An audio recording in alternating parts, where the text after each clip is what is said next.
توبہ کے دروازے پہ آ گیا ہے۔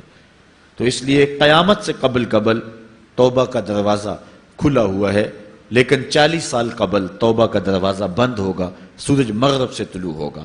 پھر کوئی توبہ کرنا چاہے گا بھی، بلکہ ہر کوئی توبہ کرنا چاہے گا، لیکن پھر توبہ جو ہے وہ قبول نہیں ہوگی۔ اسی طرح اور بہت سارے واقعات قیامت سے قبل جو ہیں وہ ظاہر ہوں گے، جن کی نشاندہی حضور نبی رحمت صلی اللہ علیہ وسلم نے فرمائی ہے۔ حضرت حذیفہ بن اسید انصاری رضی اللہ تعالی عنہ فرماتے ہیں کہ حضور تشریف لائے اور ہم کسی امر میں بات کر رہے تھے، تو حضور علیہ السلام نے ارشاد فرمایا کہ تم کس چیز کا تذکرہ کر رہے ہو؟ تو ہم نے عرض کی حضور ہم قیامت کے بارے میں ذکر کر رہے ہیں۔ تو حضور علیہ السلام نے ارشاد فرمایا کہ قیامت اتنی دیر تک قائم نہیں ہوگی جب تک یہ نشانیاں پوری نہ ہو لیں۔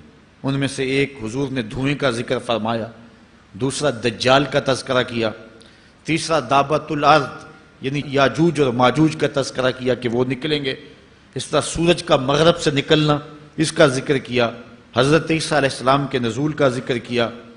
اسی طرح حضور علیہ السلام نے زمین کا 3 جگہوں سے بیٹھ جانے کا ذکر کیا، ایک مشرق میں، ایک مغرب میں اور ایک جزیرہ عرب میں، زمین دھنس جائے گی نیچے، اس کا ذکر کیا۔ اور یمن کی جانب سے ایک آگ نکلے گی جو لوگوں کو دھکیل کر کے شام کے میدان میں لے آئے گی، اس کا تذکرہ کیا۔ فرمایا جب تک یہ نشانیاں پوری نہیں ہو جاتی اتنی دیر تک قیامت قائم نہیں ہوگی۔ تو یہ قیامت کے آنے سے قبل جو ہیں وہ نشانیاں ہیں جو ظاہر ہوں گی۔ اس کے علاوہ قیامت آنے سے کچھ اس سے بھی پہلے نشانیوں کا ظہور ہوگا، جس کا ذکر حضور نبی رحمت صلی اللہ علیہ وسلم نے ارشاد فرمایا۔ حدیث جبریل اس پہ بہت معروف ہے، جس کو حضرت عمر بن خطاب رضی اللہ تعالیٰ عنہ روایت کرتے ہیں۔ آقا کریم علیہ السلام کی خدمت میں کہتے ہیں ہم حاضر تھے کہ ایک شخص آیا کہ جس کے سیاہ کالے بال تھے اور سفید رنگ کا اس نے لباس پہنا ہوا تھا، اہل مدینہ سے وہ تھا نہیں، اور اس کے چہرے پر، لباس پر، بشرے پر آثار سفر بھی ظاہر نہیں تھے۔ اگر مقامی ہوتا تو ہم جانتے ہوتے، اور اگر باہر سے آیا ہوتا تو اس کے چہرے پر، لباس پر جو ہے وہ سفر کے آثار ہوتے۔ اس زمانے میں اس طرح کے سفر تو نہیں تھے آسانی اور سہولت والے، تو جو بھی سفر کر کے دور سے آتا تو اس کا چہرہ بتاتا یہ مسافر ہے۔ تو کہا مسافر لگتا نہیں تھا اور اہل مدینہ سے تھا نہیں۔ ہم پریشان تھے کہ یہ کون ہے، لیکن وہ آیا اور حضور علیہ السلام کی خدمت میں اپنے زانو بچھا کر کے بیٹھ گیا۔ فَأَسْنَدَ رُكْبَتَيْهِ إِلَىٰ رُكْبَتَيْهِ، اپنے دونوں گھٹنے اس نے حضور علیہ السلام کے گھٹنوں سے جوڑے اور حضور کی خدمت میں یوں ادب سے بیٹھ گیا۔ پھر اس نے حضور علیہ السلام سے اسلام کے بارے میں پوچھا، حضور علیہ السلام نے جواب دیا۔ پھر اس نے کہا بالکل آپ نے سچ فرمایا ہے۔ ہم حیران ہوئے، خود ہی سوال کرتا ہے، خود ہی تصدیق کرتا ہے۔ پھر اس نے حضور سے ایمان کے بارے میں پوچھا، حضور نے کچھ ارشاد فرمایا ایمان یہ ہے، تو اس نے کہا بالکل صدقتا، آپ نے سچ کہا ہے۔ تو ہم پھر حیران ہوئے کہ خود ہی یہ سوال پوچھ رہا ہے اور خود ہی اس کی تائید کر رہا ہے۔ پھر اس نے احسان کے بارے میں پوچھا، تو حضور علیہ السلام نے اس کو جواب دیا کہ احسان یہ ہے کہ اللہ کی عبادت اس طرح کرے کہ تو اسے دیکھ رہا ہے، اور اگر یہ کیفیت نہیں ہے تو کم از کم یہ کیفیت پیدا کر لے کہ وہ تجھے دیکھ رہا ہے۔ اس نے کہا آپ نے سچ کہا۔ پھر اس کے بعد اس نے کہا مجھے اب قیامت کے بارے میں بتائیں۔ حضور علیہ السلام نے فرمایا جو ہے وہ مسئول سائل سے عالم نہیں ہے۔ تو اس نے کہا اچھا پھر مجھے قیامت کی کچھ نشانیاں بیان فرما دیں۔ تو حضور علیہ السلام نے اس شخص کو جو نشانیاں بیان فرمائیں وہ یہ تھی کہ لونڈی اپنی مالکہ کو جنم دے گی، بکریاں چرانے والے، اونٹ چرانے والے، ننگے پاؤں والے اور ننگے بدن والے تم دیکھو گے کہ عمارتیں بنانے میں ایک دوسرے سے آگے بڑھنے کی کوشش کریں گے۔ بہرحال تھوڑی دیر تک وہ حضور کی خدمت میں بیٹھا رہا۔ اس کے بعد جب چلا گیا تو تھوڑی دیر گزری تو حضور نے فرمایا عمر جانتے ہو یہ شخص کون تھا؟ عرض کی اللہ و رسولہ عالم، اللہ اور اس کا رسول جانتا ہے۔ فرمایا یہ جبریل امین تھا جو تمہیں تمہارا دین سکھانے کے لیے آیا تھا۔ تو حضرت جبریل امین نے آ کر کے حضور سے جو 4 سوالات کیے ان میں سے ایک سوال یہ تھا قیامت کب آئے گی اور قیامت کی نشانیاں کیا ہیں؟ تو حضور نے یہ نشانیاں بیان فرمائیں کہ لونڈی اپنی مالکہ کو جنم دے گی، اور یہ نشانی اب ہمارے سامنے ہے کہ آج اولادیں اپنے جو ہے وہ ماں باپ کی آقا بنی ہوئی ہیں، بیٹی آج ماں کی حکمران بنی ہوئی ہے۔ یہ دور جس کی نشاندہی کی وہ بالکل آج ہمارے سامنے ہے۔ حضرت ابو ہریرہ رضی اللہ تعالیٰ عنہ سے ایک روایت ہے جس کو نبی رحمت صلی اللہ علیہ وآلہ وسلم سے وہ بیان کرتے ہیں، بینما النبی صلی اللہ علیہ وسلم یحدث اذ جاء اعرابی فقال متی الساعہ۔ حضرت ابو ہریرہ فرماتے ہیں کہ ہم حضور کی خدمت میں بیٹھے ہوئے تھے، ایک شخص حاضر ہوا، اس نے حضور سے کہا کہ حضور قیامت کب آئے گی؟ یہ سوال کیا، متی الساعہ، قیامت کب آئے گی؟ آقا کریم علیہ السلام نے اس کو جواب دیا، اذا ضیعت الامانہ فانتظر الساعہ، جب امانت کو ضائع کر دیا گیا تو سمجھ لے قیامت آ گئی۔ جب امانت کو ضائع کر دیا جائے گا تو سمجھ لے قیامت آ گئی ہے۔ قال کیف اضاعتها، عرض کی حضور امانت کو ضائع کرنا کیا مفہوم رکھتا ہے، اس کا مطلب کیا ہے؟ تشریح پوچھی حضور سے، تو حضور علیہ السلام نے جو جواب دیا وہ سماعت کیجئے۔ قال اذا وسد الامر الى غیر اہلہ فانتظر الساعہ، فرمایا جب معاملات نااہل لوگوں کے سپرد کر دیے جائیں تو سمجھ لے کہ قیامت آ گئی۔ جب مسندوں کے اوپر مسندوں کے حقدار نہیں ہوں گے، جب زاغوں کے تصرف میں عقابوں کا نشیمن آ جائے گا، جب تخت و تاج کے مالک غدار، بے دین اور نااہل لوگ ہوں گے، جب تخت و تاج کی حکمرانی اور مسلح و امامت کے مسند کے اوپر بیٹھنے والے بھی نااہل ہوں گے، تو پھر سمجھ لینا کہ قیامت جو ہے وہ ظاہر ہو رہی ہے، اور قیامت کا پھر انتظار کرنا۔ آج جس زمانے سے ہم گزر رہے ہیں، ہم ذرا نظر اٹھا کر کے دیکھیں تو جس بھی منصب پر ہم کسی شخص کو دیکھتے ہیں، الا ماشاءاللہ کثیر تعداد یہی ہے کہ نااہل لوگ جو ہیں وہ عالی مرتبت مناصب کے اوپر بیٹھے ہوئے ہیں، جو کہ ان کے حقوق کو اور ان کے انتظام کو بھی نہیں جانتے ہیں، جو اس مسند کے تقاضوں سے بھی آگاہ نہیں ہیں، وہ بھی اس مسند کے اوپر بیٹھے ہوئے ہیں۔ ایک زمانہ تھا، یہ ہمارے بچپن کی کہانی ہے، کہ ایک مرتبہ اسمبلی میں بحث ہوئی آبپاشی کے بارے میں، کہ فصلوں تک معقول پانی نہیں پہنچتا اور جو ہے وہ فصل اچھے طریقے سے جو ہے وہ نہیں اگ پا رہی، اور ہمارا ملک زرعی ملک ہے، تو اس کے بارے میں سوچا جائے۔ تو بہرحال اس پہ جب بحث شروع ہوئی تو ایک رکن اسمبلی اٹھا، اس نے کہا کہ پہلی بات تو یہ ہے کہ فصلوں تک پانی پہنچتا ہی نہیں ہے، اور دوسری بات یہ ہے جو پہنچتا بھی ہے وہ بھی راستے میں جو بجلی والے ہیں وہ بجلی نکال لیتے ہیں، اب وہ بجلی نکل چکی ہوتی ہے پانی سے، اب وہ خالی پانی جو ہے وہ فصلوں کو کیا کرے گا؟ تو جب نااہل لوگ ایسی مسندوں کے اوپر اور ایسے مناصب کے اوپر بیٹھے ہوئے ہوں گے اور ہم لوگ ان کو منتخب کرتے ہیں، تو پھر آپ قیامت کا انتظار کیجئے، پھر قیامت آنے میں کوئی دیر نہیں ہے۔ تو حضور علیہ الصلوۃ والسلام نے دو لفظوں کے اندر قیامت کے بارے میں یہ بات ارشاد فرما لی۔ یہ میں نے آپ کو اپنے بچپن کی کہانی سنائی ہے، لیکن اس دور کی کوئی ایک کہانی ہو تو میں آپ کے سامنے رکھوں۔ اس دور میں تو جو عالی مرتبت مناصب کے اوپر بیٹھے ہوئے انہیں سورہ فاتحہ تک نہیں آتی، سورہ اخلاص تک نہیں آتی ہے، تو اب بتاؤ کہ یہ قیامت کے قرب کی علامت ہے کہ نہیں ہے؟ آپ دیکھیں جس تخت پہ بھی، جس تاج پہ بھی، اور جس مسند اور منصب پہ بھی جو موجود ہے، کیا وہ اس کا حق ادا کر سکتا ہے یا اس کی اہلیت رکھتا ہے؟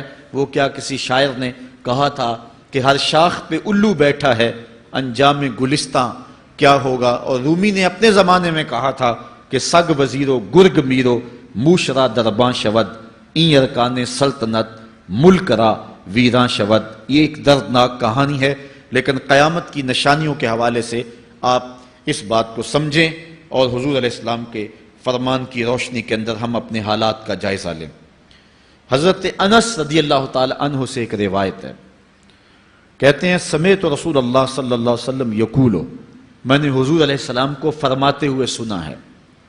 یہ حضرت انس رضی اللہ تعالیٰ عنہ وہ صحابی ہیں جنہوں نے 10 سال تک حضور کی نوکری کی ہے، اور کہتے ہیں 10 سال میں ایک بار بھی ایسا نہیں ہوا کہ حضور نے مجھے اف بھی کہا ہو۔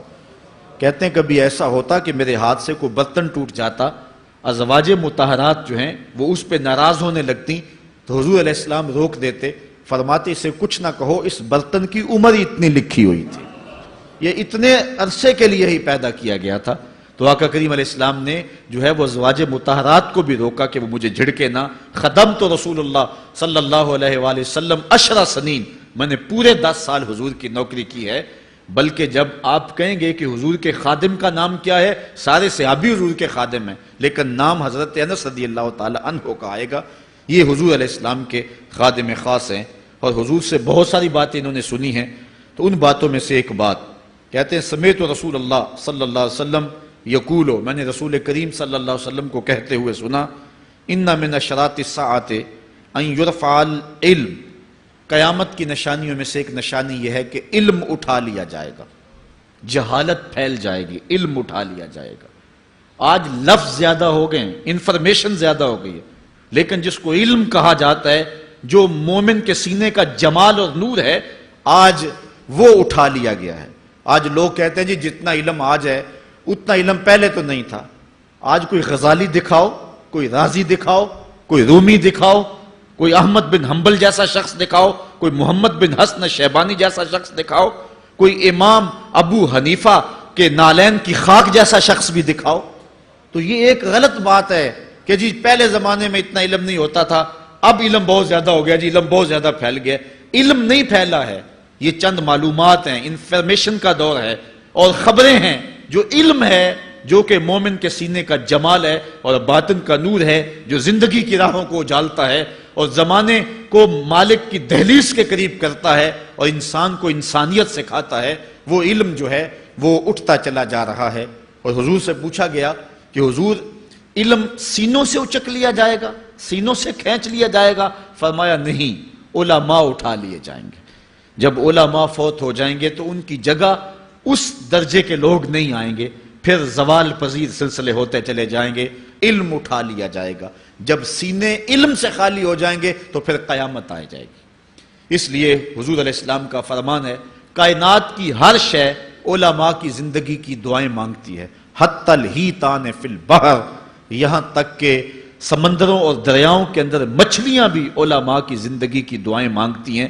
انہیں پتا ہے علماء ہیں تو کائنات مارز وجود میں آئی تو موجود رہے گی، اگر علماء نہیں ہوں گے تو کائنات جو ہے وہ بالکل قیامت کا شکار ہو جائے گی۔ تو پہلی چیز حضور نے ارشاد فرمایا، ان یرفع العلم، علم اٹھا لیا جائے گا، ویکثر الجہل، اور جہالت عام ہو جائے گی۔ علم کی جگہ جو ہے وہ جہالت عام ہو جائے گی۔ آج علماء نہیں رہے ہیں، آج ہم جو ہے وہ انحصار کرنے لگے ہیں چند ٹیلی ویژن چینلوں پہ، اور اس کا نتیجہ کیا ہے کہ مختلف چینلز کے اوپر بیٹھے بہت سارے لوگ گمراہی پھیلا رہے ہیں۔ یہ ایک الگ داستان ہے، ایک الگ کہانی ہے کہ کس طرح سے علم کا گلا گھونٹا جا رہا ہے اور کس طرح جو ہے وہ لوگوں کو گمراہ کیا جا رہا ہے۔ یہ جہالت کی کثرت ہے۔ اور تیسری بات جو حضور نے ارشاد فرمائی، وَيَكْسُرَ الزِّنَا، زنا عام ہو جائے گا۔ نظر کا زنا یہ تو اس زمانے کے اندر برا رہا ہی نہیں ہے، لوگ اس میں کوئی آر ہی نہیں سمجھتے۔ کسی کی بہن اور بیٹی کو دیکھنا اور اپنی آنکھوں کو شہوات سے بھرنا، یہ بندہ محسوس ہی نہیں کرتا ہے۔ حضور علیہ السلام نے ارشاد فرمایا، من زنا زنیا بہی ولو بہی تان دارہی، جس نے زنا کیا یہ عمل اس کے گھر بھی لوٹے گا، اگرچہ وہ اپنی دیواریں اونچی اونچی کیوں نہیں کر لیتا۔ اگر آج کوئی کسی کی بہن بیٹی پر اپنی نظروں کو غلیظ کرتا ہے تو وہ یہ کیسے کہہ سکتا ہے کہ میری بہن اور میری بیٹی کسی کی گندی نظروں کا شکار نہیں ہوگی؟ یہ مقافات عمل ہیں۔ گندم از گندم بروید جو سے جو، از مقافات عمل غافل مشو۔ اس لیے بدکاری پھیل جائے گی، نظر کی بدکاری اور ہر طرح کی بدکاری، اور یہ اتنا برا اور کبھی کام ہے کہ اللہ تعالیٰ جل شانہ نے قرآن مجید میں اسے کھلی بے حیائی قرار دیا ہے۔ آج میڈیا کے ذریعے، آج انٹرنیٹ کے ذریعے، اور یہ جو موبائل پیکج کی مصیبت نکلی ہے، اس سے معاشرے کا امن خراب ہو گیا اور معاشرے کے اندر حیا کا جوہر جو ہے وہ لوٹ لیا گیا ہے۔ اپنی نسلوں کی حفاظت کریں، ان کے ہاتھوں سے جو ہے وہ ناول چھینیں، اور ان کے ہاتھوں سے جو ہے وہ اس طرح کی مخرب اخلاق سیڈیز چھین لیں اور ان کے ہاتھوں میں اللہ کا قرآن دیں اور رسول کریم علیہ السلام کی احادیث تھمائیں اور ان کو راہ حق کا مسافر بنائیں. یہ ذمہ داری ہے والدین کی. کل قیامت کے دن ایک عورت 4 مردوں کو جہنم میں لے جائے گی. عرض کیا گیا وہ کیسے؟ فرمایا ایک عورت کو حکم ہوگا جہنم کا تو وہ عرض کرے گی مالک میرے باپ کو بلایا جائے. باپ کو بلایا جائے گا، یا اللہ یہ میرا باپ ہے، میں اس کی بیٹی، میری تربیت کا جوہر اس کے ہاتھ میں تھا، آج جن بدکاریوں اور گناہوں کے سبب جہنم میں جا رہی ہوں اس کا ذمہ دار یہ ہے. وہ باپ جس نے اپنی بیٹی کو سب کچھ دیا، اپنی اولاد کی تعلیم کے لیے اپنے پلاٹ بیچ دیے، جائیدادیں فروخت کر دیں، نہیں دیا تو دین نہیں دیا. کل قیامت کے دن وہ اللہ کے حضور کیا جواب دے گا؟ ارشاد ہوگا اسے بھی پکڑو، اس کے باپ کو بھی پکڑو اور جہنم میں لے جاؤ. عرض کرے گی نہیں مالک میرے بھائی کو بلایا جائے. بھائی کو بلایا جائے گا، مالک یہ میرا بھائی ہے، میں اس کی غیرت تھی، میں جن راہوں پہ چل کر کے تیرے عتاب اور تیرے قہر و غضب کی حقدار بنی اس کا ذمہ دار یہ ہے. اگر یہ مجھے روکتا، اپنی آبرو کی حفاظت کرتا، اپنی ناموس کا پہرا دیتا تو میں ان راستوں کی مسافر کیسے بنتی؟ میری خرابی کا ذمہ دار یہ ہے. اب وہ بھائی کیا جواب دے گا جو چوکوں اور موڑوں پہ کھڑا ہو کے آنے اور جانے والی بہنوں اور بیٹیوں کو دیکھتا ہے اور یہ سمجھتا ہے کہ میری بہنیں اور میری بیٹیاں گھر میں محفوظ ہیں؟ وہ قیامت کے دن کیا جواب دے گا؟ ارشاد ہوگا اسے بھی پکڑو، اس کے باپ کو بھی پکڑو، بھائی کو بھی پکڑو، جہنم میں لے جاؤ. عرض کرے گی نہیں مالک میرے شوہر کو بھی بلایا جائے. بلایا جائے گا، مالک یہ میرا شوہر ہے اور میں اس کی بیوی، میری تربیت کا جوہر ماں باپ کے بعد اس کے ہاتھ میں تھا اور اس کے پاس طلاق کی دھمکی ایسی چیز تھی، مجھے جو چاہتا منواتا اور جس انداز میں ڈھالنا چاہتا مجھے ڈھال لیتا، لیکن اس نے مجھے کبھی راہ حق کی طرف نہیں بلایا تھا. وہ شوہر کیا جواب دے گا جو خود اپنے دوستوں کو چائے پہ بلا کے اور اپنی بیوی کو سامنے برہنہ منہ بٹھا کے بعد میں اس کے حسن کی داد مانگتا ہو، بتاؤ بھابی کیسی ہے؟ تو وہ کیا جواب دے گا قیامت کے دن؟ ارشاد ہوگا اس کو بھی پکڑو، اس کے باپ کو بھی، اس کے شوہر کو بھی اور اس کے بھائی کو بھی جہنم میں لے جاؤ. عرض کرے گی نہیں مالک میرے بیٹے کو بھی بلایا جائے. بیٹے کو بلایا جائے گا، مالک یہ میرا بیٹا ہے، میں اس کی ماں ہوں، میرے سینے میں اس کے لیے تڑپتی ہوئی ممتا تو نے رکھی تھی، یہ روٹھ جاتا تو زندگی اجاڑ ہو جاتی. جو بھی چاہتا ضد کر کے منوا لیتا، مجھے کسی کے گھر کے برتن بھی مانجنے پڑے تو میں نے اس سے بھی گریز نہیں کیا، اس کی ہر فرمائش کو پورا کیا، اپنا زیور بیچ کے اس کی تعلیم مکمل کروائی.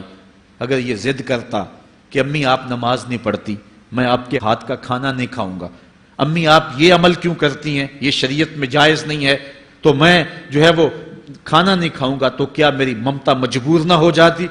اس نے ساری زندگی کیا مجھے اس کے بارے میں کوئی کہا تھا، نیکی کی طرف بلایا تھا، بدی سے روکا تھا. جس بیٹے نے اپنی ماں سے ہر ضد پوری کروائی ہو تو اس نے صرف دین کے بارے میں کوئی ضد نہیں کی ہے، تو وہ کل قیامت کے دن کیا جواب ہوگا؟ ارشاد ہوگا اسے بھی پکڑو، اس کے باپ کو بھی پکڑو، اس کے خاوند کو بھی پکڑو، بھائی کو بھی پکڑو، بیٹے کو بھی پکڑو اور 5 کو گھسیٹ کے جہنم میں لے جاؤ. فرمایا ایک عورت 4 مردوں کو قیامت کے دن جہنم میں لے جائے گی. اس لیے میں اور آپ آج دیکھ لیں کہ ہمارا آخرت کا معاملہ کیا ہونے والا ہے اور ہم نے اس دنیا کے اندر کس طرح اپنی حفاظت کرنی ہے. چوتھی چیز جو حضور نے ارشاد فرمائی، وَيَكْسُرَ شُرْبَ الْخَمْرِ، اور شراب پینا عام ہو جائے گا. یہ قرب قیامت کی علامت ہے. آج ہماری ایلیٹ کلاس میں اور ہمارے آیان حکومت، آیان سلطنت اور سیاستدانوں اور جو ہے وہ عالی نسب خاندان جو شمار کیے جاتے ہیں، ان میں شراب پانی کی طرح سمجھی جاتی ہے.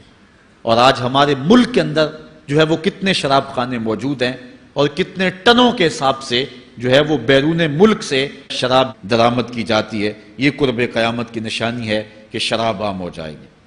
ایک روایت میں آتا ہے شارب الخمر کعابد الوثن، شراب پینے والا بت پوجنے والے کی طرح ہے. کتنا سخت فرمایا گیا. اور کل قیامت کے دن سخت رسوا ہوگا جو دنیا کے اوپر شراب پیتا رہا ہوگا. اللہ تعالی ہم سب کو محفوظ فرمائے.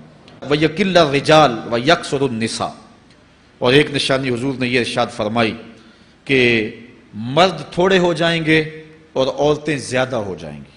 ایک تو عورتوں کی افزائش زیادہ ہوگی اور دوسری بات مختلف ہنگاموں میں، حادثات میں اور جنگوں میں مرد قتل کر دیے جائیں گے اور عورتیں زیادہ ہو جائیں گی، یہاں تک کہ حضور نے فرمایا حتی یکونا ل50 امراتن القیم الواحد، یہاں تک کہ 50 عورتوں کا ایک مرد منتظم ہوگا، 50 عورتیں ہوں گی اور کمانے والا صرف ایک مرد ہوگا۔ یہ قرب قیامت کے حالات ہیں جو حضور نے بیان کیے، حالات اس طرف بڑھ رہے ہیں اور ایک وقت وہ آنے والا ہے کہ بالکل جو حضور نے فرمایا وہ چیزیں سامنے آئیں گی۔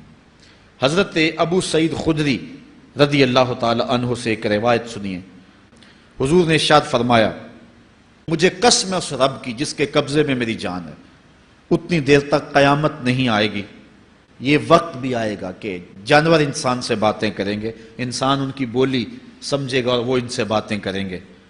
وَحَتَّى تُكَلِّمَ الرَّجُلَ عَذْبَةُ صَوْتِهِ، اور اس کے کوڑے کی جو رسی ہے، اس کا جو پھندنا ہے وہ بھی انسان سے باتیں کرے گا۔ وَالشِّرَاكُ نَالِهِ، اور اس کے جوتے کا تسمہ بھی اس سے بات کرے گا۔ يُخْبِرَ فَخِذُهُ بِمَا أَحْدَثَ أَهْلُهُ بَعْدَهُ، اس کا گھٹنا اس کو بتا دے گا اس کے بعد میں اس کے گھر والوں نے جو باتیں کی ہیں۔ یہ حالات پیدا ہو جائیں گے۔ آج موبائل اور جدید ٹیکنالوجی آ رہی ہے تو اس بات کو سمجھنا مشکل نہیں ہے، اس زمانے کے اندر جب کہ ان چیزوں کا تصور بھی نہیں تھا، صحابہ نے پھر بھی یقین کیا کہ ہوگا، حضور نے کہا ہے اور آگے بیان کیا، اور آج تو حالات نظر آ رہے ہیں کہ بالکل جو حضور نے بتایا وہ سب کچھ جو ہے وہ ہونے والا ہے۔ حضرت ابو ہریرہ رضی اللہ تعالی عنہ سے ایک روایت ہے، یہ وہ صحابی ہیں جنہوں نے سب سے زیادہ حضور علیہ السلام کے فرامین امت تک پہنچائے ہیں، کثرت کے ساتھ حضور کی صحبت کا دور پایا اور اصحاب صفہ میں سے تھے، زندگی کا ایک ایک لمحہ حضور کی قربت میں گزارا۔ حضرت ابو ہریرہ رضی اللہ تعالیٰ عنہ فرماتے ہیں کہ رسول کریم صلی اللہ علیہ وسلم نے ارشاد فرمایا اذا اتخذ الفیء دیوالا، جب مال غنیمت کو، جب سرکاری خزانے کو اپنی ذاتی دولت سمجھا جائے گا، اس میں تصرف کیا جانے لگے گا، سرکاری خزانے میں لوگ جس طرح چاہیں گے تصرف کریں گے، ایک زمانہ آئے گا اور وہ دیکھ لو بالکل ہمارے سامنے ہے۔ والامانۃ مغنما، اور امانت کو مال غنیمت سمجھا جائے گا، جس طرح غنیمت بندہ استعمال کرتا ہے وہ امانت کو اس طرح غنیمت سمجھے گا اور اس کو جو ہے وہ غصب کر جائے گا۔ والزکوٰۃ مغرما، اور زکوٰۃ کو ٹیکس سمجھے گا، مجبور ہو کے دے گا، وہ زکوٰۃ دینا چاہے گا ہی نہیں۔ اور آج کتنے لوگ ہیں جو زکوٰۃ نہیں دیتے؟ اگر لوگ صحیح طور پہ زکوٰۃ ادا کر دیں اور زکوٰۃ کے جو حقدار ہیں ان تک پہنچے تو پاکستان میں صرف 1-2 سالوں کے اندر غربت ختم ہو جائے۔ اتنی دولتیں ہیں لوگوں کے پاس، اتنی جائیدادیں ہیں لوگوں کے پاس، ایک تو سارے لوگ زکوٰۃ ادا نہیں کرتے، دوسرا یہ ہے حقداروں تک نہیں پہنچتی۔ پیشہ ور مانگنے والے اور اس موسم کے اندر جو ہے وہ اپنے آپ کو غریب ظاہر کر کے اور مختلف اپنی مجبوریاں ظاہر کر کے مال ہتھیانے والے بہت سارے ہیں، اور زکوٰۃ دینے والا کہتا ہے میں جلدی جلدی فارغ ہو جاؤں۔ جتنی محنت مال کو کمانے میں صرف کی ہے اتنی ہی محنت حقداروں کو تلاش کرنے کے لیے بھی کرے تاکہ اس کی زکوٰۃ اصل مصارف تک پہنچے۔ تو قرب قیامت میں یہ ہوگا کہ زکوٰۃ کو ٹیکس جانا جائے گا۔ وَتُعُلِّمَ لِغَيْرِ الدِّينِ، اور علم دین کے لیے حاصل نہیں کیا جائے گا، دین کے علاوہ کے لیے حاصل کیا جائے گا۔ اس کے 2-3 مفاہیم ہیں۔ ایک تو مفہوم ہے کہ علم دین حاصل کرنا لوگ چھوڑ دیں گے، وہ انجینئر اور ڈاکٹر اور کیا کچھ بننے کے لیے جو ہے وہ علم حاصل کریں گے۔ نام خدمت انسانی ہی ہے کہ میں یہ سب کچھ کر کے اپنے وطن کی خدمت کروں گا، انسانیت کی خدمت کروں گا، لیکن بعد میں جب مسندوں پہ بیٹھتے ہیں اور جو حال کرتے ہیں وہ کسی سے مخفی نہیں ہے۔ مسیحا پھر کس روپ کے اندر آتا ہے اور کس طرح قوم کو دونوں ہاتھوں سے لوٹتا ہے، یہ قرب قیامت کی نشانیاں ہیں۔ ہر بندہ جو ہے وہ علم تعلیم حاصل اچھا انسان بننے کے لیے نہیں، با کردار شخص بننے کے لیے نہیں، اچھا مومن بننے کے لیے نہیں، صالح فرد بننے کے لیے نہیں، بلکہ کمائی کرنے کے لیے، زیادہ سے زیادہ پیسے کمانے کے لیے وہ علم حاصل کرے گا۔ اور دوسری یہ بات کہ جو دین کا علم بھی حاصل کریں گے وہ بھی غرض و غائد جو ہے وہ اپنی چھوڑ دیں گے جس مقصد کے لیے جو ہے وہ علم حاصل کیا جاتا ہے۔ اور یہ قرب قیامت کی نشانی جو حضور نے بیان کی یہ بھی ہم اپنے زمانے میں دیکھ رہے ہیں۔ وَأَطَاعَ الرَّجُلُ امْرَأَتَهُ، اور آدمی اپنی بیوی کی اطاعت کرے گا، جو بیوی کہے گی وہ مانے گا، وَأَقَّى أُمَّهُ، اور ماں کو آگ کر دے گا، ماں کی پرواہ نہیں کرے گا، ماں کی نافرمانی کرے گا، بیوی کی بات کو ترجیح دے گا، اور ماں کی بات جو ہے اس کو ثانوی حیثیت دے گا۔ بہت بدبخت تو ایسے ہیں کہ جو ماں باپ کو ویسے ہی دقیانوسی کا تانا دے کے کہتے ہیں تمہیں تو پتہ ہی نہیں کسی بات کا، دنیا کہاں چلی گئی، اور ان کی کسی بات کو، کسی مشورے کو اور کسی حکم کو کوئی ترجیح نہیں دیتے۔ لیکن جب بیوی اور ماں دونوں کا حکم مقابلے میں آ جائے تو اس وقت وہ بیوی کے حکم کو ترجیح دیں گے۔ یہ قرب قیامت کی علامت ہے جو کہ ہم واضح طور پہ اپنے معاشرے میں دیکھ رہے ہیں۔ وَأَدْنَى صَدِيقَهُ وَأَقْصَى أَبَاهُ، دوست قریب ہوں گے، باپ دور ہوگا۔ دوستوں کو قربت دی جائے گی، ان کے ساتھ بیٹھنا اٹھنا بھی ہوگا، کھانا پینا بھی ہوگا، گپ شپ بھی ہوگی۔ دوست ایک بیل دے تو بندہ دوڑا جائے گا دوست کی پکار پہ، لیکن ماں باپ جو مرضی کہیں تو ماں باپ کی بات کو کوئی ترجیح نہیں دی جائے گی۔ یہ قرب قیامت کی نشانیوں میں سے ایک نشانی ہے، اور اس وجہ سے آج لوگ محروم ہو گئے ہیں اور گھروں میں برکت نہیں رہی۔ ماں باپ اگر کچھ کہیں، کوئی چیز لانے کے لیے بھی کہیں تو بچہ 100 بہانے کرتا ہے اور دوست کی پکار پہ لبیک کہتا ہوا بھاگ اٹھتا ہے۔ وَظَهَرَتِ الْأَصْوَاتُ فِي الْمَسَاجِدِ، مسجدوں میں لڑائیاں ہوں گی، مسجدوں میں جو ہے وہ آوازیں بلند ہوں گی لڑائیوں کی، ایک دوسرے سے الجھاؤ پیدا ہو جائیں گے۔ آج ہماری مسجدوں میں پنکھا بند کرنے سے لڑائیاں شروع ہو جاتی ہیں۔ یہ بالکل آپ کے قریب ایک شہر میں ہوا ہے، ایک آدمی قتل ہو گیا صرف اس معاملے میں کہ وہ ایک کہہ رہا تھا کہ لائٹ بند کر دو، اور دوسرے نے کہا کہ میں نماز پڑھ رہا ہوں تو تم نے مجھے دیکھا نہیں، اور اس بات پہ لڑائی شروع ہوئی، حتیٰ کہ فائرنگ تک نوبت پہنچی، اور ایک آدمی جو ہے وہ قتل ہو گیا۔ آپ نے اخبارات میں پڑھا ہوگا۔ تو اس طرح مسجدوں کے اندر جو ہے وہ لڑائیاں شروع ہو جائیں گی۔ یہ قرب قیامت کی نشانی ہے۔ وَسَادَ الْقَبِيلَةِ فَاسِقُهُمْ، قبیلے کا سردار سب سے فاسق اور بدتر شخص ہوگا۔ خاندان کا، قبیلے کا، برادری کا وہی سربراہ ہوگا، وہی قائد ہوگا، وہی لیڈر ہوگا، وہی پنچ ہوگا جو جتنا بڑا غنڈہ اور جتنا بڑا بدماش ہے اس کو ہی جو ہے وہ سرپرستی جائے گی۔ شرافت نام کی چیز ہی باقی نہیں رہے گی۔ شرافت کے بل بوتے پہ آگے نہ کوئی سیاست میں آ سکے گا، نہ کوئی خاندان میں آگے آ سکے گا۔ بلکہ اب تو حال ہی ہوا کہ ہماری محافل اور آراس کے اندر بھی جو مہمان خصوصی رکھے جاتے ہیں وہ بھی اس اعتبار سے نہیں رکھے جاتے کہ متقی شخص تلاش کرو جس کو مسند صدارت پہ بٹھایا جائے، جس کو مہمان خصوصی رکھا جائے۔ اس میں بھی یہ دیکھا جاتا ہے کہ کس کا اثر معاشرے کے اندر زیادہ ہے، چاہے وہ اثر و رسوخ اس نے منشیات فروخت کر کے ہی حاصل کیا ہو، کس کی دولت زیادہ ہے، چاہے اس نے وہ دولت لوگوں کا خون نچوڑ کے حاصل کی ہو، وہی مہمان خصوصی ہوتا ہے محفل نعت میں، چونکہ وہ پیسے زیادہ پھینک سکتا ہے۔ اور ایک غریب آدمی جو کہ تہجد کی نماز پڑھنے کا بھی عادی ہے، اس کو جوتیوں پہ جگہ ملتی ہے، اس کا قصور صرف یہ ہے کہ وہ غریب ہے اور اس کے پاس حرام کی کمائی نہیں ہے۔ یہ حضور علیہ السلام نے نشانی فرمائی، اور جو آج ہم اپنی آنکھوں سے دیکھ رہے ہیں۔ وَسَادَ الْقَبِيلَةِ فَاسِقُهُمْ، قبیلے کا سردار جو ہے وہ بدتر اور فاسق شخص ہوگا۔ وَكَانَ زَعِيمُ الْقَوْمِ أَرْذَلَهُمْ، اور قوم کا جو سردار ہوگا وہ قوم کا کمینہ ترین شخص ہوگا، یعنی قوم کا جو سب سے کمینہ شخص ہوگا وہ سب سے اونچی والی مسند پہ بیٹھا ہوگا۔ اور آپ دیکھ لیں، صرف پاکستان میں نہیں پوری دنیا پہ دیکھ لیں کہ ایسا نہیں دیکھ رہے ہم کہ جو بدبخت ہے، جو کمینہ ترین شخص ہے، فلک نے بخشی ہے انہیں خواجگی، جو جانتے نہیں روش بندہ پروری کیا ہے، جن کو اپنے نفع نقصان کا بھی نہیں پتا، اپنے آپ کا بھی شعور نہیں ہے، ہم کون ہیں، کس لیے آئے ہیں، جو مقصد حیات سے بھی آگاہ نہیں ہے، تو وہ قوم کے سردار ہوں گے۔ سیاسی تنظیمیں ہوں یا دیگر تنظیمات ہوں، الا ماشاء اللہ اکثر حال یہی ہے جو اللہ کے محبوب علیہ السلام نے بیان فرمایا، جہاں کہیں بھی شرافت، نجابت اور اچھے لوگوں کو برتری ہے، آہستہ آہستہ وہ کم ہوتی چلی جائے گی۔ اور یہی ہوگا سارے کا سارا نظام جب قیامت آئے گی، تو یہی ہوگا کہ جتنا برا شخص ہوگا، جتنا کرپٹ شخص ہوگا، جتنا ظالم شخص ہوگا، جتنا ڈاکو لٹیرا اور انتہائی کمینہ صفت شخص ہوگا، وہی جو ہے وہ قوموں کا سردار ہوگا۔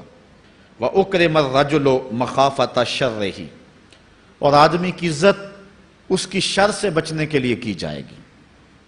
فلاں بندے سے اگر تعلقات قائم نہ رکھے تو ہمیں نقصان پہنچائے گا۔ آج 10 نمبر کا غنڈہ بھی ہو تو لوگ اس سے تعلق ضرور استوار رکھتے ہیں، یہ فخر سمجھتے ہیں۔ آج کل افطار پارٹیاں ہو رہی ہیں اور اس میں ان کو بلایا جاتا ہے دعوت افطار پر جنہوں نے روزے ہی نہیں رکھے ہوئے۔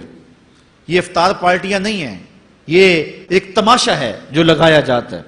اس لیے یہ ایک مزاج ہوگا قرب قیامت میں جس کا بیان حضور علیہ السلام نے کیا، جبکہ ہم ہر روز یہ اللہ سے وعدہ کرتے ہیں وَنَخْلَعُ وَنَتْرُكُ مَن يَفْجُرُكَ، دعائے قنوت میں کہتے ہیں اے اللہ جو تیرے حکموں کو توڑتا ہے ہمارا اس سے کوئی تعلق نہیں ہوگا۔ یہ روز عہد کرتے ہیں لیکن مسجد سے نکل کے اس عہد کو توڑ دیتے ہیں، بلکہ بہت سارے تو مسجد کے اندر ہی توڑ دیتے ہیں۔ وَظَهَرَتِ الْكَيْنَاتُ وَالْمَعَازِفُ، اور گانے والی اور بجانے والی عورتیں اور گیت گانے والی عورتیں، رنڈیاں، یہ جو ہیں وہ گانا شروع کر دیں گی اور یہ عام ہو جائے گا۔ اب تو حد ہو گئی کہ مذہب کے نام سے بھی یہ سب کچھ ہو رہا ہے۔ یہ شام کلندر کے نام سے جو پورے ملک کے اندر ایک جو ہے تقریب شروع ہوئی ہے، اس میں جو ہے ان عورتوں کو بلایا جاتا ہے اور لکھا ہوتا ہے باقاعدہ اشتہاروں کے اوپر کہ فلاں جو ہے وہ گانے والی آئے گی اور وہ جو ہے وہ اپنا کلام پیش کرے گی، اور یہ مذہب کے نام پہ ہو رہا ہے۔ اور حد یہ ہو گئی کہ یہ بڑھتا ہی چلا جا رہا ہے، اس کو روکنے کی گو مربوط کوششیں بھی نہیں ہوئی، لیکن ایک ایسا عمل تھا کہ جس کو ہر صاحب شخص برا سمجھتا ہے، لیکن اس کے باوجود یہ پھیلتا چلا جا رہا ہے، اور جو کچھ معاشرے میں ہو رہا ہے وہ حضور علیہ السلام نے پہلے ہی نشاندہی کی۔ وَشُرِبَتِ الْخُمُورُ، اور شرابیں پی جائیں گی، رنڈیاں ناچیں گی، گانے گائیں گی اور شرابیں پی جائیں گی۔ وَلَعَنَ آخِرُ هَذِهِ الْأُمَّةِ أَوَّلَهَا، اس امت کے بعد میں آنے والے لوگ پہلے گزروں پر لعنت کریں گے، کہیں گے انہیں تو پتہ ہی نہیں ہے۔ پاکستان کے اندر باقاعدہ آرٹیکل چھپے اخبارات میں کہ محمد بن قاسم جو ہے وہ ڈاکو تھا، سلطان محمود غزنوی لٹیرا تھا، یہ مضامین شائع ہوئے۔ صحابہ کو گالیاں نہیں دی جا رہی، کتنے لوگ ہیں جو صحابہ کو برا بھلا کہتے ہیں، اور حضور علیہ السلام کے والدین طیبین جن کی وساطت سے یہ درے اور گوہر شاہوار محمد نصیب ہوا، ان والدین کو ممبروں پہ بیٹھ کے کیا جہنمی نہیں کہا جا رہا؟ تو یہ وہ زمانہ، کیا امام حسین کو باغی نہیں کہا جا رہا؟ پہلے لوگ اندر داخل ہو کے کرتے تھے اور کتابچے چھاپتے تھے، اب آہستہ آہستہ ممبروں پہ بھی آ گئے اور یہ بات کہی جانے لگی ہے۔ اس پر باقاعدہ اجتماعات منعقد ہوتے ہیں، اس پہ کہا جاتا ہے۔ ایک ٹی وی چینل کے اوپر یزید کو جو ہے وہ رحمت اللہ تعالی علیہ کہا گیا، کیا کچھ نہیں ہوا، یہ سب کچھ آپ کے سامنے ہے، یہ حضور نے بیان فرمایا، یہ ہونا تھا۔ آقا کریم علیہ السلام نے ارشاد فرمایا وہ وقت آئے گا کہ جو آخر والے ہوں گے وہ سمجھیں گے کہ ہم ہی جو ہے وہ دیندار ہیں، ہمیں دین کا ٹھیکہ ہے، اور پچھلوں پر لعنت بھیجیں گے کہ انہیں کیا پتا تھا دین کا۔ آج پچھلوں کے عقائد پر حملے ہو رہے ہیں اور انہیں مشرک کہا جا رہا ہے۔ میں نے ایک دن کہا تھا یہ بڑے زور سے کہا جاتا ہے جو یا رسول اللہ کہے وہ مشرک ہو جاتا ہے۔ میں نے کہا دیکھو اس فتوے کا اثر کہاں تک جاتا ہے۔ حضور علیہ السلام کے سارے صحابی آقا کریم علیہ السلام کی موجودگی کے اندر بھی، اور پھر دیکھیے مسلمہ کذاب کے مقابلے میں جو جنگ لڑی گئی، اس جنگ کے اندر حضرت خالد بن ولید نے لکھا کہ کافر بھی اللہ اکبر کا نعرہ لگاتے ہیں، ہم بھی اللہ اکبر کا نعرہ لگاتے ہیں، فرق نہیں معلوم ہوتا اپنا کون سا ہے اور بیگانہ کون سا ہے۔ تو حضرت صدیق اکبر نے لکھا کہ جب وہ اللہ اکبر کا نعرہ لگائیں تم اس کے جواب کے اندر یا محمد آہو کا نعرہ لگاؤ۔ وَقَانَ شِعَارُ الْمُسْلِمِينَ يَوْمَئِذٍ یا محمد آہو، اس دن مسلمانوں کا شعار ہی یہ تھا، جو یا محمد یا رسول اللہ کہتا تھا وہی مومن مانا جاتا تھا، باقی کو تہہ تیگ کر دیا جاتا تھا۔ تو اگر یا رسول اللہ کہنا شرک ہے تو پھر سارے صحابی، وہ 10,000 صحابہ جو جنگ یمامہ میں شامل تھے، ان کے بارے میں پھر کیا کہو گے؟ پھر حضرت زین العابدین کے بارے میں کیا کہو گے جو کربلا کے میدان میں مدینے کی طرف منہ کر کے کہہ رہے ہیں یا رحمت للعالمین ادرک لزین العابدین۔ پھر حضرت زینب کے بارے میں کیا کہو گے؟ یا محمد آہو یا محمد آہو ھذا حسین مزمل بالدماء، جو کربلا میں کھڑا ہو کے کہہ رہی ہیں اے میرے نانا حضور، اے محمد عربی، آپ کے حسین کو دیکھو خون میں نہا گیا ہوا ہے۔ تو پھر کیا یہ فتویٰ تمہارا کہاں تک پہنچے گا؟ نہ صحابہ بچیں گے، نہ اہل بیت بچیں گے، اور نہ اولیاء امت بچیں گے، جنہوں نے کہا تھا یا رسول اللہ انظر حالنا، یا حبیب اللہ اسما قالنا. تو یہ قیامت کی نشانیاں ہیں کہ اگلے جو ہیں وہ پچھلوں پر لانتے بھیجیں گے، ان کو برا بلا کہیں گے، صحابہ کو گالیاں، اہل بیت کو گالیاں، نواسب میں کیا کچھ نہیں کیا ہے. اور آج بھی جو دنیا کے اوپر ناسبی ہیں وہ اہل بیت کے بارے میں کیا کیا زبان استعمال نہیں کرتے، حضور کے والدین کے بارے کیا کچھ نہیں کہا جاتا. تو یہ سب کچھ ہونے والا ہے جو حضور علیہ السلام نے بیان کیا، کچھ ہو رہا ہے اور کچھ تم دیکھو گے اپنی آنکھوں کے سامنے. پھر ارشاد فرمایا فَارْتَقِبُوا عِنْدَ ذَلِكَ رِيحًا حَمْرَاءَ وَزَلْزَلَةً وَخَسْفًا وَمَسْخًا وَقَذْفًا وَآيَاتٍ تُتَابِعُ كَنِظَامٍ قُطِعَ سِلْكُهُ فَتُتَابِعُ. فرمایا کہ پھر جب یہ حالات ہوں گے اور یہ پوری طرح حالات معاشرے میں پیدا ہو جائیں گے تو پھر سرخ آندیاں آئیں گی، پھر انتظار کرنا سرخ آندیوں کا. وَزَلْزَلَةً اور زلزلے کا انتظار کرنا، وَخَسْفًا وَمَسْخًا وَقَذْفًا اور دھنسنے کا انتظار کرنا، اوپر سے پتھروں کے نازل ہونے کا اور شکلوں کے بگڑنے کا انتظار کرنا. اور آگے فرمایا وَآيَاتٍ اور ایسی نشانیاں آئیں گی ایک دوسرے کے پیچھے آئیں گی، جس طرح تسبیح کا دھاگا ٹوٹ جائے تو پیدل پہ اس کے دانے گرتے ہیں. تو یہ سارے عذاب جن کا ذکر حضور نے کیا میں مسلسل اوپر نیچے یہ تمہارے تک پہنچیں گے. حضرت انس رضی اللہ تعالیٰ عنہ سے ایک اور روایت لیتے ہیں، حضور علیہ السلام نے ارشاد فرمایا لا تقوم الساعة حتى يتقارب الزمان فتكون السنة كالشهر والشهر كالجمعة وتكون الجمعة كاليوم ويكون اليوم كالساعة وتكون الساعة كالدرمة بالنار. فرمایا جب قیامت آئے گی اتنی دیر تک قائم نہیں ہو سکتی جب تک زمانے مختصر نہیں ہو جائیں گے، زمانے سمٹ نہیں جائیں گے، حتیٰ کہ سال مہینے جتنا ہو جائے گا، اور مہینہ ایک جمعۃ المبارک جتنا ہو جائے گا، اور ایک جمعہ ایک دن جتنا ہو جائے گا، اور ایک دن ایک گھڑی جیسا ہو جائے گا، اور ایک گھڑی ایسے ہوگی جس طرح آگ کا شعلہ جلایا اور وہ بجھ گیا. اور آج آپ دیکھ نہیں رہے کہ دن کتنی جلدی گزرتا. کسی زمانے میں ہم گرمیوں کی چھٹیاں کاٹتے تھے تو گزرتی نہیں ہوتی تھی گرمیوں کی چھٹیاں، لیکن آج آپ دیکھیں یہ دوپہر نہیں گزرتی ہوتی تھی. رمضان المبارک گرمیوں کے روزے جب ہمارے بچپن میں آئے تھے تو دوپہر نہیں گزرتی ہوتی تھی، لیکن آج وہی گرمیاں ہیں، لیکن ادھر سے سورج طلوع ہوتا ہے ادھر سے غروب ہو جاتا ہے. وقت سمٹ گئے، زمانے سمٹ گئے، اور یہ قرب قیامت کی نشانیاں ہیں. خرابی اتنی زیادہ ہوگی.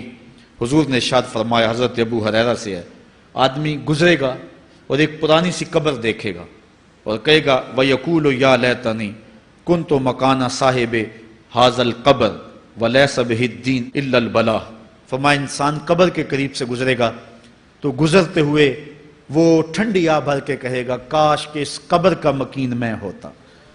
اور فرمایا دین سوائے آزمائش کے اور کچھ نہیں رہ جائے گا. یہ قرب قیامت کی وہ نشانیاں ہیں جو حضور علیہ السلام نے بیان کی. ایک اور نشانی حضور علیہ السلام نے بیان فرمائی کہ قرب قیامت کے اندر دین کا کام بھی درہم و دینار سے ہوگا. اس کے دو مفاہیم ہیں. ایک مفہوم تو یہ ہے کہ دین کا کام کرنے والے بھی پیسے ٹگے کے بغیر جو ہے وہ ایک قدم نہیں چلیں گے. کیا آج 2-2, 3-3 لاکھ روپے نعت پڑھنے کے نعت خواں وصول ہم سے نہیں کر رہے؟ اور آج جو ہے وہ کیا دین کوڑیوں کے عوض بیچا نہیں جا رہا؟ آج گھر نکلنے سے قبل طے نہیں کیا جاتا کتنے اب دو گے، کتنے واپسی پہ دو گے اور کتنے اوپر نچھاور کرو گے؟ دین کیا کوڑیوں کے عوض اور پیسے کے عوض بیچا نہیں جا رہا؟ ایک اس کا مفہوم یہ ہے. اور دوسرا مفہوم اس کا یہ ہے قرب قیامت میں اگر کوئی دین کا کام کرنا بھی چاہے گا تو درہم و دینار کے بغیر نہیں ہو سکے گا. یعنی اس کو ضرورت ہوگی کہ میرے پاس مال ہو، حالات ہوں اور میں دین کا کام کروں. اگر اس کے پاس حالات نہیں ہوں گے تو دین کا کام اس کے لیے کرنا مشکل ہو جائے گا. جس طرح کسی زمانے میں علماء برگد کی چھاؤں میں بیٹھ کے اور لوگ ان کے پاس بھی آ گئے، کوئی وسائل کی ضرورت نہیں تھی، وہ پڑھا سکتے تھے، لوگ بیٹھ گئے. امام محمد بن حسن الشیبانی جب پڑھانے بیٹھے تو آپ کی مجلس میں جو لوگ آ کے سیکھتے تھے وہ تعداد ان کی تو بہت ساری تھی، لیکن جو باقاعدہ آپ کی باتوں کو لکھتے تھے وہ 4000 لوگ تھے. 4000 کلمے اور دواتیں حضرت امام محمد بن حسن شیبانی کی مجلس کے اندر پڑی ہوا کرتی تھی. اور باقی جو لوگ تھے حضرت غوث اعظم سیدنا شیخ عبد القادر جیلانی علیہ رحمہ، آپ جب تشریف لائے ملا علی قاری نے نزہۃ الخاطر الفاطر فی مناقب شیخ عبد القادر میں لکھا ہے کہ آپ کی ایک ایک مجلس کے اندر 70,000 لوگوں کا اجتماع ہوا کرتا. آج تھوڑے لوگ اکٹھے ہو جائیں تو ہم خوش بھی ہوتے ہیں اور حیران بھی ہوتے ہیں، اتنے لوگ اکٹھے ہو گئے۔ میاں ضرورت ہے لوگوں کی کہ وہ دین سیکھیں، وہ جائیں ایسی مجالس کے اندر، لیکن لوگ سمٹ جائیں گے، نہیں جائیں گے۔